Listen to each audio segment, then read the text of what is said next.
Hello, and welcome to episode number 110 of the Point of Convergence podcast. As always, I am your host, Exo-Academian. For those who have been involved in ufology for decades, the last few weeks have been particularly noteworthy.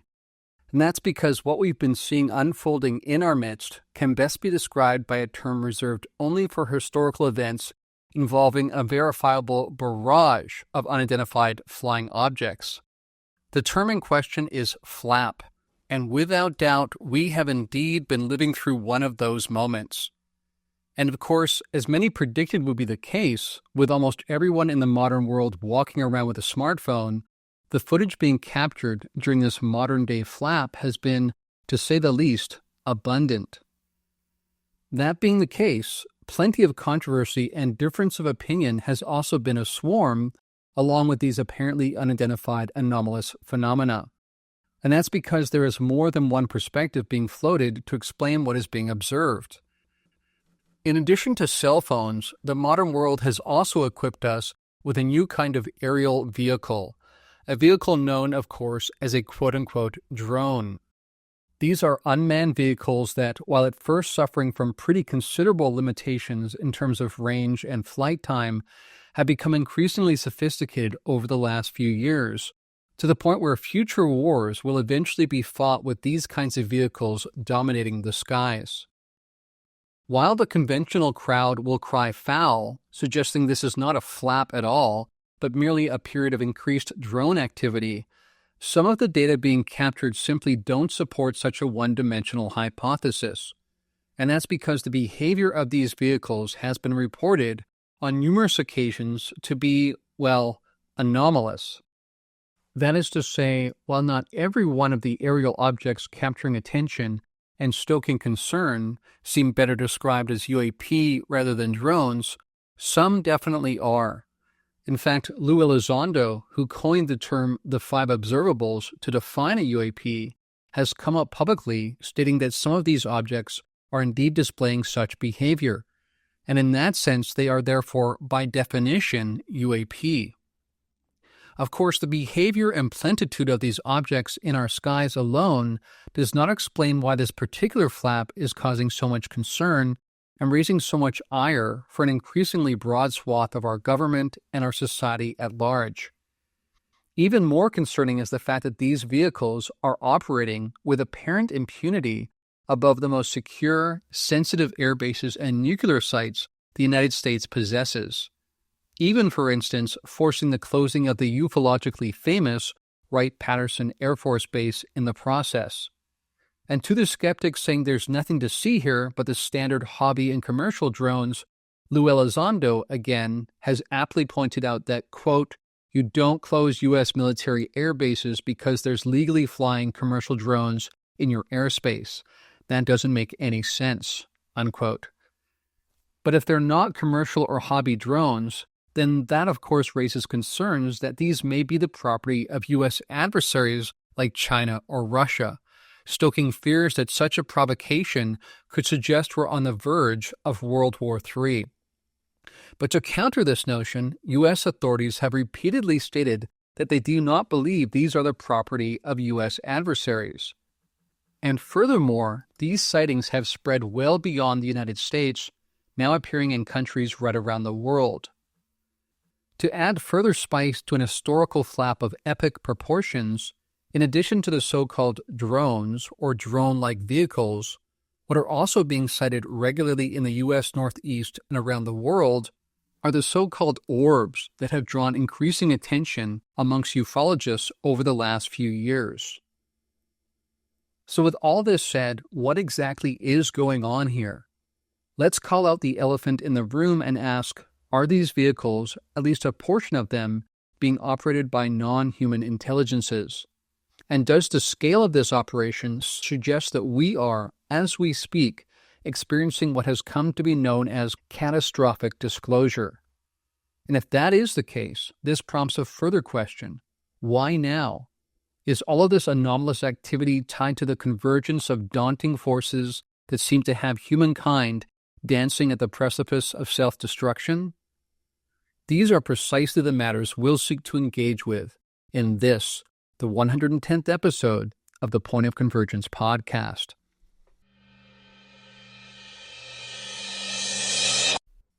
As we begin this week's episode, I'd just like to remind everyone that if you would like to support this podcast and my work in general, and in so doing, gain access to all of my content, which includes not just Point of Convergence, Liminal Frames, and Event Horizon, but also the various feature series I create, as well as OTC Squared, as well as early access and discounts to online courses and in-person retreats, you can do so by going to patreon.com/exoacademian or by subscribing on Spotify.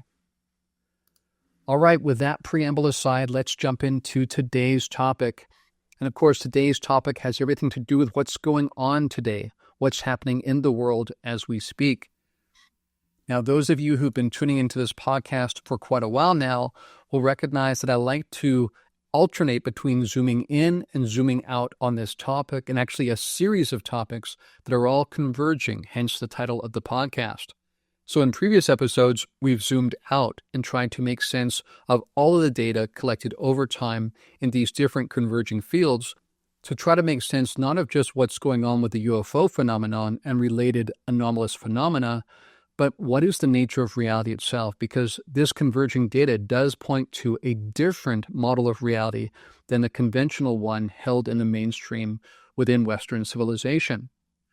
Other times we've zoomed in other words, we picked a certain case, a certain abduction experience or a sighting, some sort of encounter or series of encounters, and focused on them so that we can continue to expand our knowledge base, and that will in turn help us make better sense of what this means for the overall picture.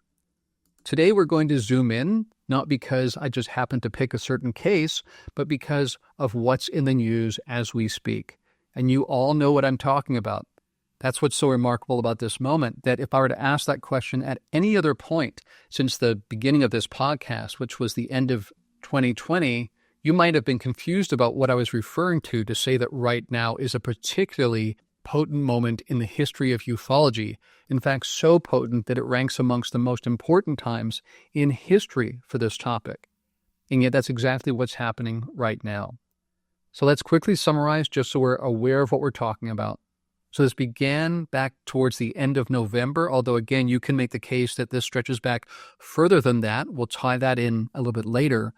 But definitely this most recent flap has happened since around the end of November, when these drone-like vehicles en masse began to be seen around the northeast of the United States, as well as areas in England, specifically sensitive military sites in the UK. And lest we be led to believe that these are just random sightings, let's point out that the Air Force bases that these drones have been sighted at in the UK are believed to be the same areas, the same Air Force bases that have recently, only very recently, received nuclear weapons from the United States. And again, one could make the argument pretty easily that this is in preparation for a potential war with Russia or perhaps even China or both. Again, the notion of World War III doesn't seem so far-fetched recently. I think you would all agree with me on that. So we have these drones and drone-like vehicles appearing over nuclear sites, over different military installations, as well as nuclear energy facilities in both the United States and the United Kingdom. But of course, it doesn't stop there. The reason why this is gathering so much attention is that these drones and drone-like vehicles, again, began to be noticed over major metropolitan areas, beginning in New Jersey and then stretching across the eastern seaboard. And now, in very recent days, it's stretched pretty much across the country, with numerous sightings flaring up on the West Coast, so both coasts of the United States, as well as many countries around the world. And this is an important point to underline here, because one of the criticisms of this topic in general, which makes skeptics tend to believe this might just be U.S. black tech after all, is that many people suggest it's just a U.S. phenomenon. But that's not the case historically, of course, and it's definitely not the case here. These are springing up all over the place, in countries all around the world, and that in itself raises a major question. Who would have the ability to put up so many of these objects, assuming they are man-made for a second? If you go with that hypothesis, Which kind of nation state would be flying these all around the world, and why? And beyond just operating them and having that kind of arsenal, there's also the question of maintenance, because these kinds of vehicles, drones and drone-like vehicles, need frequent maintenance, need to be recharged and those kinds of things. And of course, one of the most compelling data points in this entire flap is that we don't see that kind of maintenance record. We don't even see where they're coming from or where they're going to, and they're staying up in the air for very long periods of time, much longer than was the case with traditional drones. So as I've discussed on this podcast, as well as on Liminal Frames in the past, this term drone has become this catch-all for anything that is not a plane or a helicopter, basically. And that has allowed the government to get away with not having to explain many of these sightings over different military facilities and whatnot over the last few years, because again, this has been ramping up even prior to this most recent flap. So that is to say, while in the past, the government used to say someone is just mistaking something for Saturn or swamp gas or something like that, here they've gotten away with basically saying anything that looks unidentified is likely just a drone.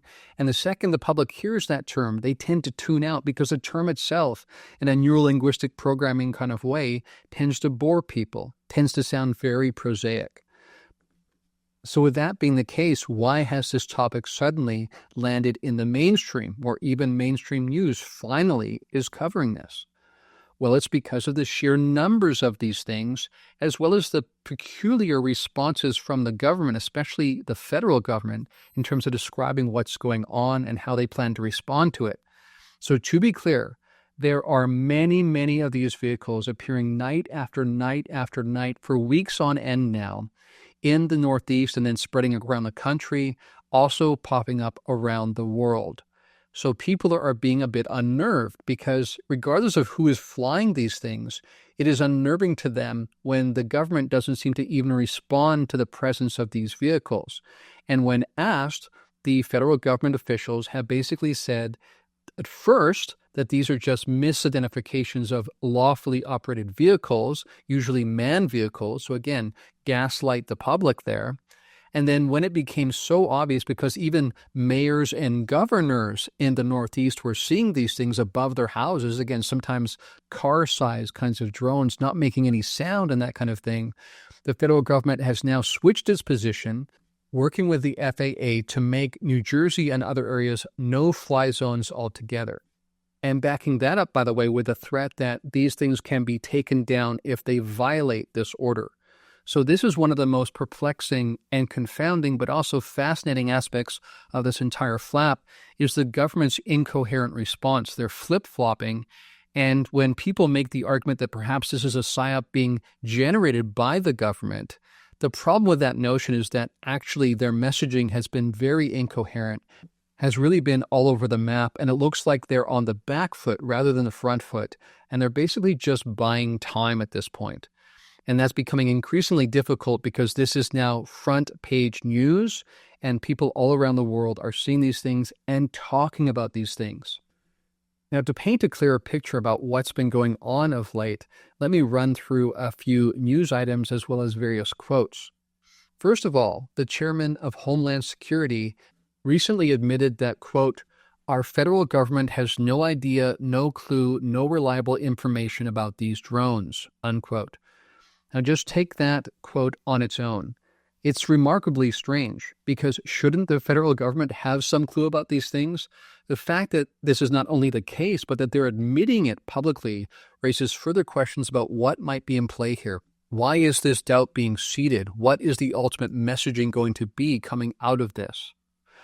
Now, Michael Schellenberger, an independent journalist who's talked a lot about the UFO topic and also appeared before Congress not long ago, is saying that the government is being forced to lie about drones, and they won't admit that they have no control over U.S. airspace. Clearly, Mayorkas and Kirby don't want to have any conversation about the drone incursions. It's obviously a sensitive issue, unquote. And I've definitely noticed that in watching those two respond to these situations as well. Something else that's strange that relates to how governments usually handle these things is there's been no real deconfliction attempted.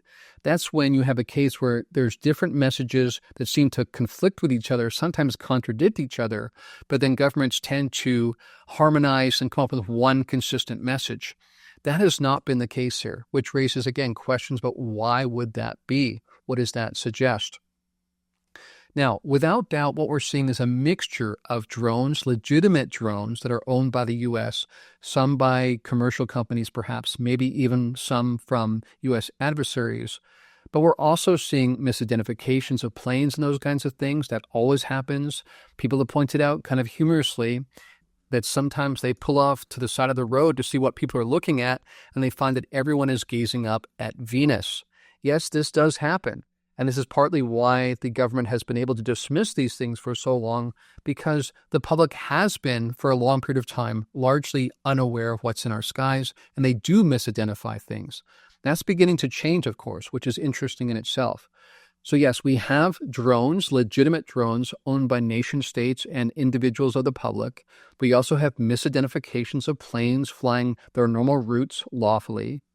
But we also have UAP mixed in. This has been pretty clear. And again, people that are outspoken about this topic, people like Lou Elizondo, have come out and stated that plainly. So not only are we seeing drones that kind of look like drones, but not quite, and show bizarre behavior, but we're also seeing these orbs that have gained increasing attention of late over the last few years. But I want to make the point here that the orbs are actually an historic part of the UFO phenomenon, going back decades at minimum. So I mentioned Lou Elizondo a minute ago. He says, yes, some of these are moving silently, showing transmedium capability and low observability, sometimes disappearing into thin air. Now, in terms of that last point of disappearing into thin air, there's a bit of ambiguity there, because for some people it's unclear if these things are just turning off their lights and they can't see them anymore, or if they're actually dematerializing in front of people's eyes, or perhaps they're shooting off with such speed that people don't even notice it, perhaps in combination with turning off the lights. And that, of course, raises a very interesting point that we should also touch on here, and that is the fact that these things are lit up. They are showing blinking lights. Sometimes they even seem to show lights that mirror, in a way, FAA regulations in terms of the kinds of lights that need to be on. But sometimes they behave in anomalous ways, almost like a farcical representation of FAA rules. On top of that, these things are not operating with transponders the way they're supposed to if they were legitimately drones or aircraft. So very, very interesting, because what we have here is mimicry, it seems, going on. So in addition to orbs and things like that, we also have vehicles that do appear to be UAP based on their behavior, even though they look a little bit like traditional drones. And I should clarify here that I don't just mean drones are the only things that seem to be being mimicked. We also have sightings of what look like aircraft, jet airliners, things like a 737, that looks sort of like a 737 at first blush, but then you add in the fact that there's no apparent sound. And sometimes weird anomalies in the way these things are actually shaped, they're not quite an exact replica of human vehicles. Now, interestingly, this also is part of the historical UFO lore, because if you think back to the end of the 19th century, with these airships that were being observed, they also looked a little bit like the cutting-edge human tech of the time, but they were also strange. It almost looked like sometimes it was unclear how the machinery being observed would even help propulse these things, actually keep them up in the air. They almost looked absurd sometimes, again, almost farcical. You could make the same argument today that some of these jetliners being seen aren't actually jetliners, and the way that they appear to astute observers is just a little bit off. Now, this has raised different suggestions about why this would be the case. One suggestion that has been made is that basically this non-human intelligence is scanning human consciousness and therefore taking our expectations about what would be up in the sky and then mimicking it, replicating it, but not in a one-to-one way, just with things that are slightly off. Again, that might be deliberate Or perhaps one could argue just that they don't have a perfect way of re-representing these vehicles from their scan of human consciousness, if that's indeed what's going on. I would suggest that they seem to be doing more than that, because some of these, again, almost seem farcical in their representation, as if that itself is supposed to teach us something, perhaps even shake us loose of the way we tend to think about reality itself. And sometimes humor or these kinds of bizarre elements appear to us like a Zen koan. They force us to stop thinking in the way we have been, open up the possibility space, and in that new posture, new things can emerge, new revelations can dawn upon us. Now, let me get back to this list of other things that have been observed, things that people have been saying publicly about this most recent flap. Senator Gillibrand, who of course has been front and center in the congressional movement towards disclosure, said recently, quote, "It's the type of technology that our radar did not detect them arriving," unquote. Now, of course, what she's suggesting there is that if these were standard drones, that would not be the case. So she's leaning towards UAP in that particular instance. Now, a mayor from New Jersey was quoted as saying, 2 Sundays ago, we had a mayor in West Milford. It's about 80 acres and has about 4 different reservoirs that feed northern New Jersey. She had 60 drones over her reservoirs. These drones are not emitting a radio frequency, which is why they're impossible to track and why we can't jam them to take them down, unquote. So again, pointing towards something anomalous there. I also want to point out something here when we're talking about where they're coming from and where they're going, because one of the most noteworthy comments of recent times came from a representative in New Jersey who reported that they saw themselves with their own eyes 50 of these things coming up off the ocean. Now, again, some of the ambiguity plays in here again because some of these comments are hard to pin down. Did they mean, for instance, that just from the ocean in general these objects were coming, or that they actually saw them arise from underneath the water? We don't know for sure. But of course, this is also part of the lore, and this is part of the recent focus on USOs. And that, of course, refers to unidentified submerged objects. And of course, even with the Tic Tac lore, there were sightings from people like Fravor of something moving beneath the surface of the ocean, suggesting that these Tic Tacs might actually be being stored underneath the ocean. And this, of course, points to the general notion of there being full-on alien bases beneath the surface of the ocean. And of course, with so much of the surface of the Earth being covered by water, it makes complete sense that that's where they would be, especially because we really have not explored that terrain to the fullest extent. So it's a logical place for them to locate their bases, especially if they do not want to be detected by human forces. And of course, this also plays into the whole notion of transmedium vehicles, which means that they can go from air to space into the ocean, back and forth, without any difficulty, which again points to the nature of their propulsion, perhaps, that if they are actually surrounded by a space-time bubble, then they would be able to move through these different mediums with ease and not really encountering what a traditional aircraft would encounter. Now, in addition to the anomalies we've already touched upon, some quote-unquote drones are actually outrunning F-16s. Again, not something a modern drone could do. They also tend to go dark and disappear when being tracked, as we already talked about. But in addition, they've also reportedly been able to bring down the vehicles that go up towards them. So if someone sends up a drone, for instance, to try to intercept or even to be curious to investigate, they find that these drones that are being sent up by humans are powering down and having to land, sometimes even crash, supposedly. And on top of that, Ryan Graves has recently said, quote, "By the way, the electronic warfare measures that have been employed against the New Jersey drones have been ineffective. So they have tried to take these out with non-kinetic options, disabling their own navigational systems, otherwise trying to fry them, bring them down. It has not been effective," unquote. Now, in addition to these various anomalies in the sky, what's also been fascinating to watch is the human response, because we're actually seeing different responses from different people based on their worldviews. And what I mean by that is that even the possibility space in terms of trying to grapple with what this could be is different for different people based on their notion of reality and based on often how familiar they are with the high strangeness that is so endemic with this phenomenon. And this led me to recently post on social media the following, quote, "In the midst of the latest developments, take note of worldviews. Even within ufology, there is a wide range of interpretation based on preconceived notions of the possibility space. Remember the history of UAP mimicry. Pay attention to the spiral of convergence," unquote. And by the way, in terms of the spiral of convergence, there I was talking about how this is, in my mind, undoubtedly connected with what's happening in the world, the many different forces that are converging to perhaps make extinct humankind, forces of our own making, basically.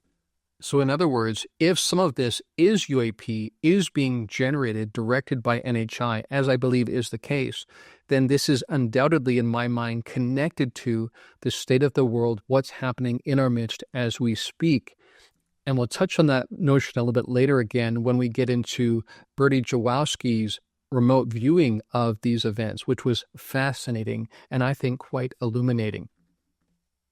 But getting back to this notion of worldviews for a second, what this touches on is the fact that different people will even be open to different kinds of evidence. So for instance, even within ufology, when I made that point about being aware of the mimicry that's part of ufological history, I had some more nuts and bolts people questioning whether or not that was really demonstrated to be the case historically. But that in itself told me that they are not probably paying attention to experiencer stories because Mission Rama, for instance, and the early CSETI days absolutely ran into occasions where objects in the sky looked like traditional human vehicles, jetliners, that kind of thing, although sometimes, again, almost farcical because they would be jetliners that looked in mint condition but were decades old, and they weren't quite flying like normal. Sometimes they weren't making sound like normal. So this is part of the lore, but depending on how open you are to different aspects of the lore, you may or may not be familiar with these notions, and that may or may not open or close the possibility space in terms of how you try to make sense of this. So absolutely, mimicry is part of the history, and you'll be especially aware of that if you tune into what various experiencers have said across time.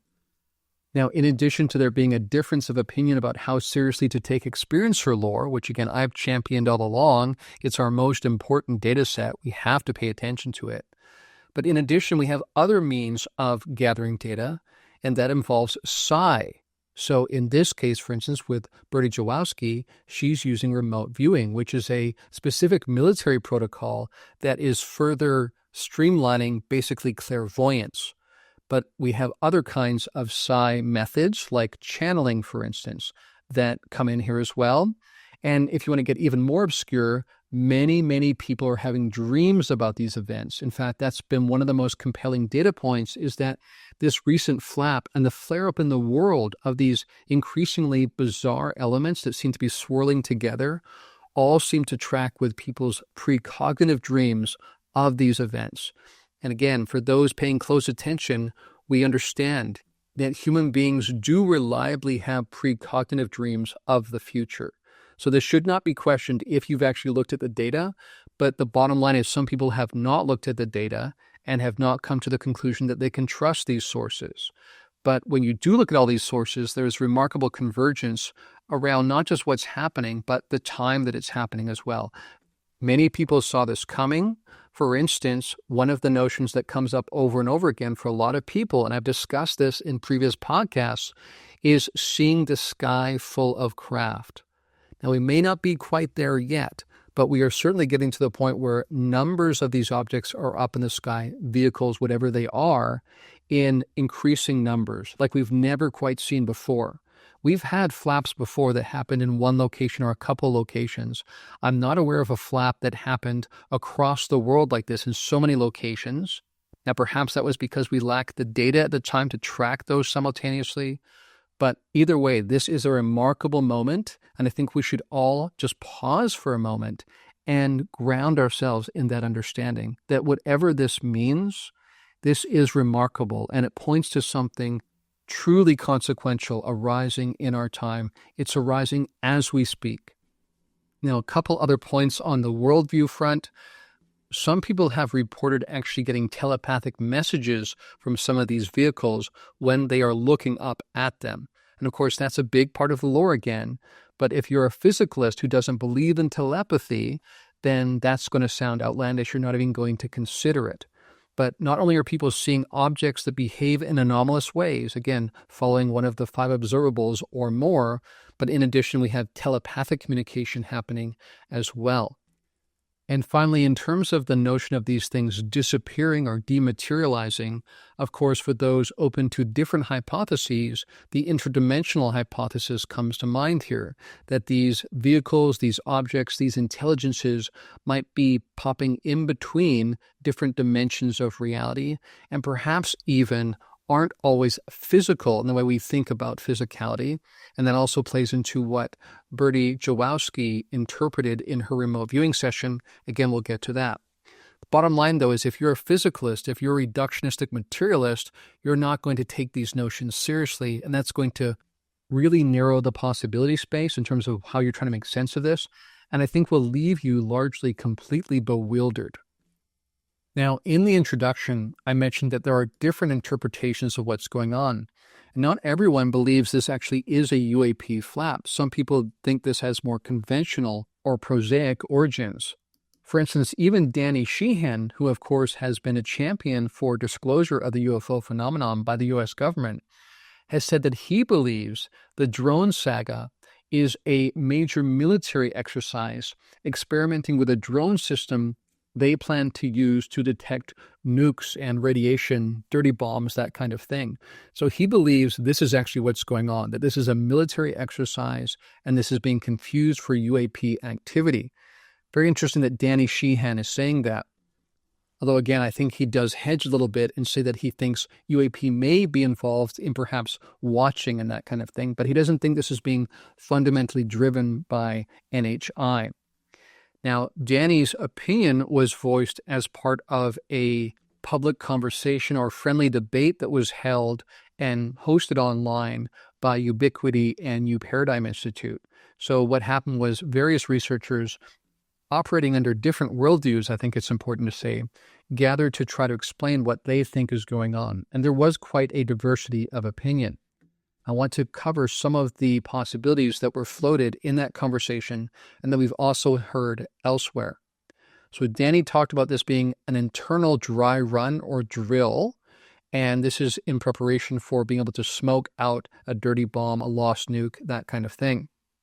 We also have some people who believe this is a foreign adversary's work, even though, again, the U.S. has repeatedly said this is not the case. And as we've already discussed, considering this is a worldwide phenomenon at this point, it's hard to believe that any nation state, even the United States, would be able to float this many objects, this many vehicles around the world undetected for this long. Just does not seem very realistic.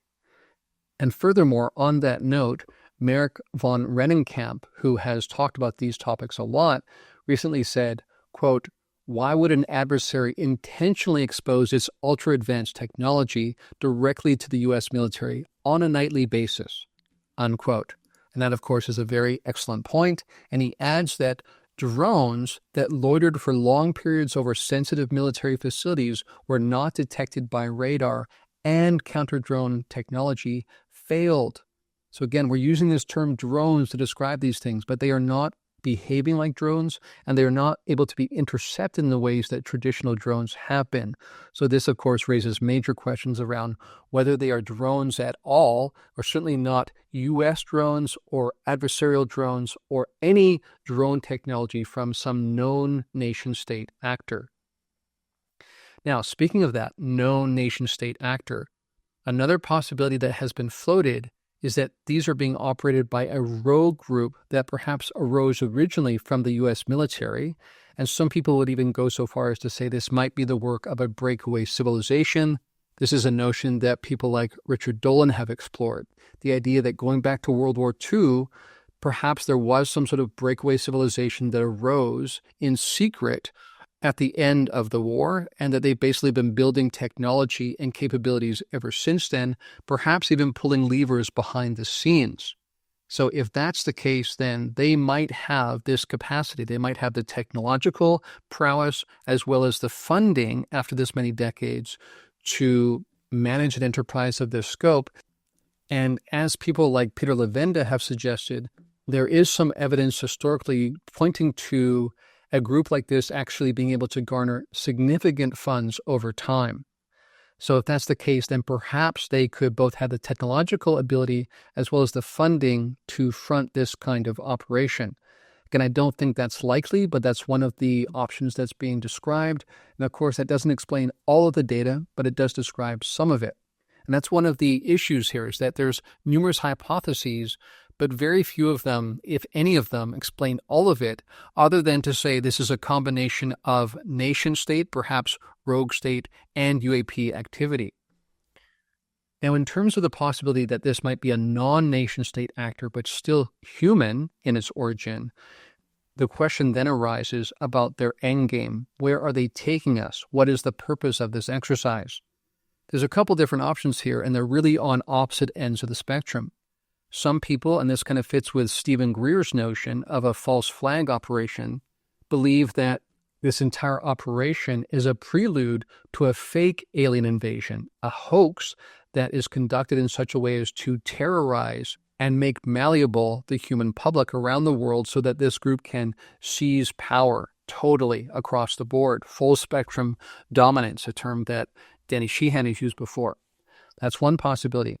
Another possibility is on the opposite end of the spectrum, as I suggested, and involves the possibility that this tech is being floated by a rogue group that actually has come out of MJ-12, the inheritors of that program basically, and that with their successfully reverse engineered tech, they are now flying these vehicles, operating these vehicles in brazen ways so as to make the U.S. government uncomfortable and as to ultimately force disclosure. And on this note, I have come across some evidence suggesting that there is kind of a bifurcation amongst that group, that some are still wanting to double down on the extreme secrecy, not let any of this out.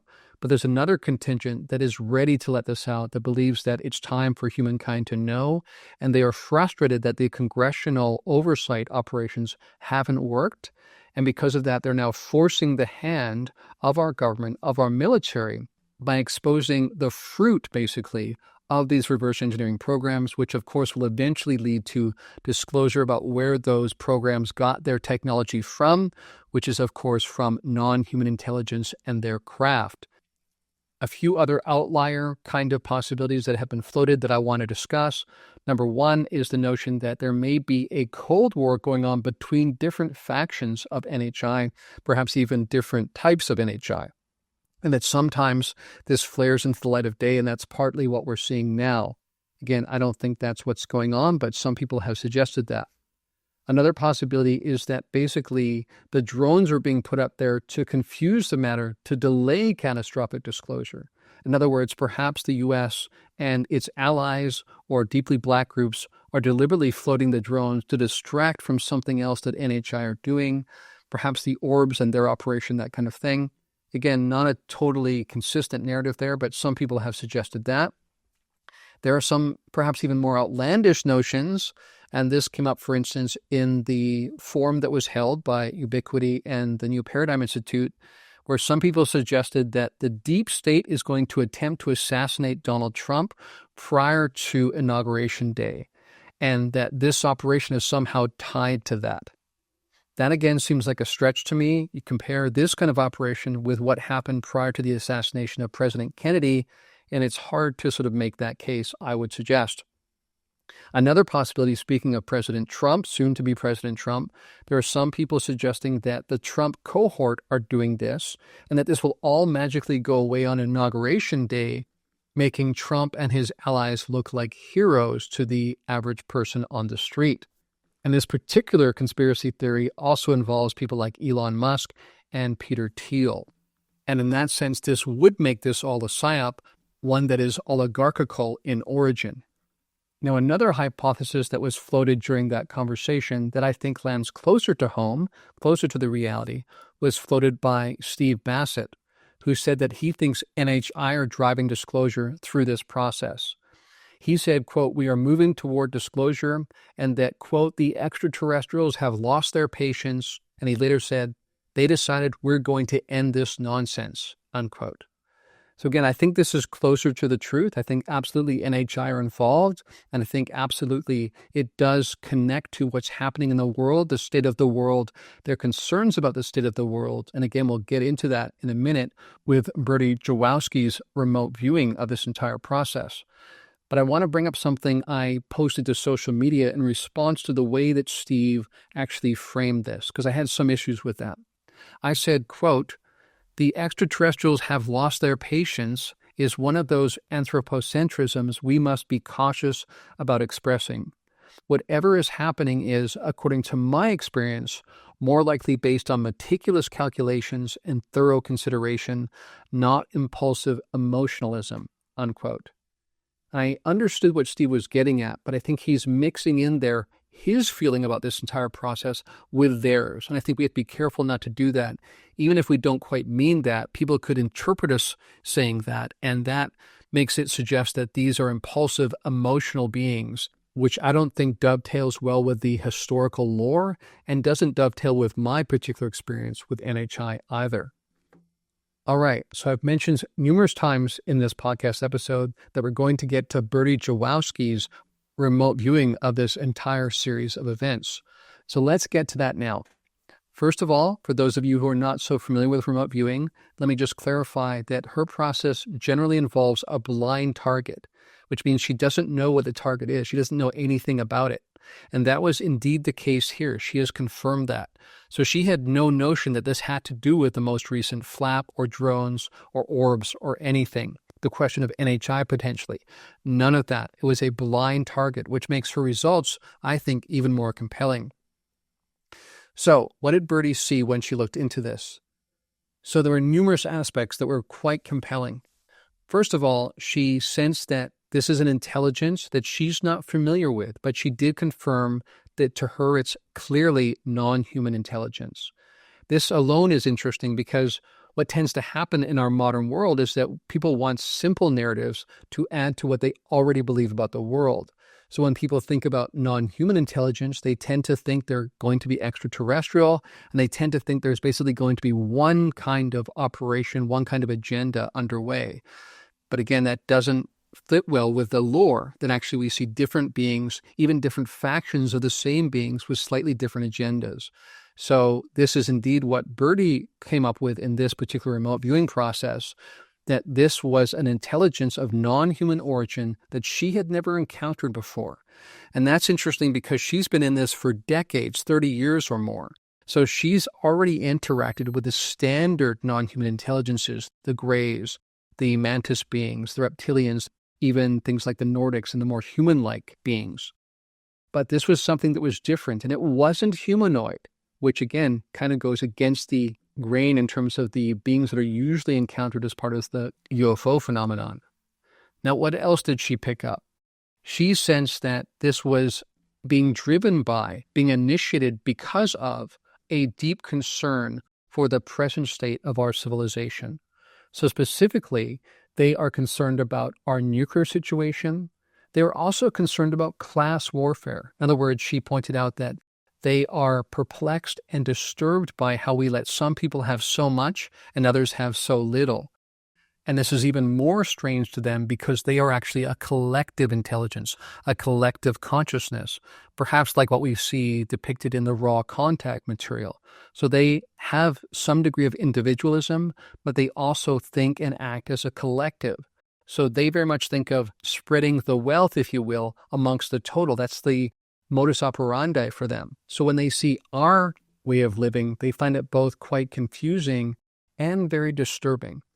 And they point out in response in real time to Bertie, because she's able to basically ask them questions and get responses in real time, they point out that we live this way only because we've lost our connection to source. We've lost our sense of our truest selves, which is tied to the oneness of everything. So not only are they a collective consciousness, but they're also a consciousness that understands that everything is connected, everything is ultimately one, different expressions of the same unitive source or ultimate mind. And of course, that's something we've discussed many times on this podcast.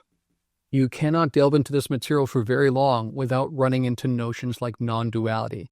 It is central to the enterprise, especially for the beings that appear to us as the most benevolent and the most mature in terms of their sophistication and moral understanding. Bertie also pointed out that she had the sense that they have a much wider view of history. They see more of the present moment. It stretches into what we would perceive as the future. And again, this ties into the fact that it's because they know what's coming, what we're about to get ourselves into, that perhaps explains why they are doing this now. In fact, that's what Bertie does ascertain, is that they are doing this now specifically because of the plight we find ourselves in and what that is about to produce for our entire collective civilization, not to mention the biosphere that will be impacted by our actions, mindless and immature as they are. Now, I already mentioned that Bertie gleaned that these were not the typical humanoid kind of NHI that we often describe and encounter in the UFO phenomenon. Here she sensed that these beings, this intelligence, was submicroscopic, that is to say quantum in nature, and that part of their sophistication involved the fact that they can take ideas, thought, and turn it into physical properties. So that is to say they can manifest objects, vehicles of any kind they desire by thought alone.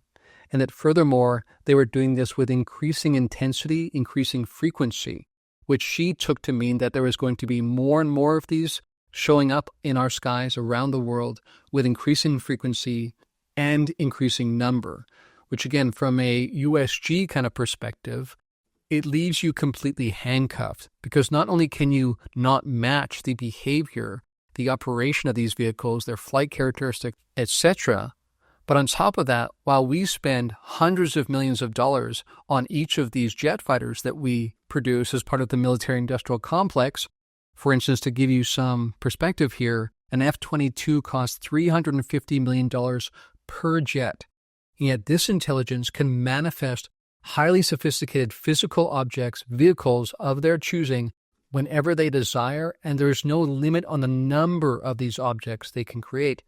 And by the way, this also dovetails with ufological history, because one of the perplexing data points involves the fact that so many of the vehicles that have been observed over time are completely unique.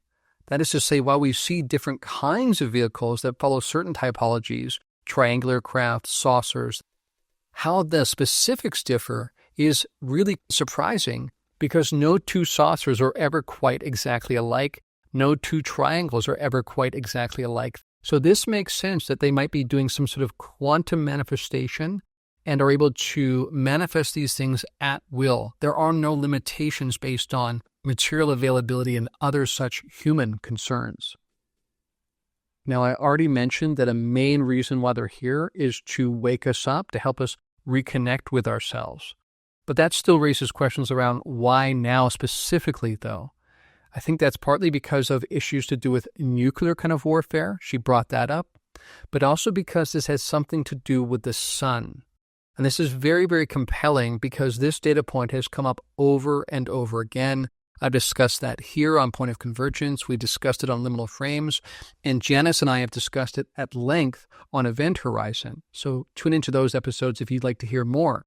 But the bottom line is that this sense that something is going to happen with the sun in the near, not distant future, is prevalent across different kinds of sensing circles, intuitive kind of communities around the world, not just ufological ones. So many people are picking this up precognitively in dreams and such. People are actually seeing flashes in the sky. Now, that could be nuclear, could be an explosion of some sort, but it could also be the sun. And it may even be the case that both are involved here. There's some suggestion that that might be the case, and that's partly why there's some confusion when people try to land on the either or. It might be both.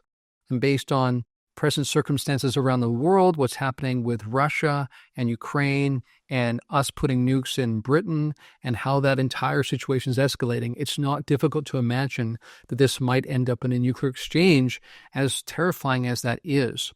But on top of that, there are many signs, even within science, suggesting that a massive solar flare may be in our future. In fact, synchronistically, right after hearing Birdie's 3-part remote viewing of this particular series of events, I came across someone posting about how other sun-like stars basically have what's called a super flare every century or so.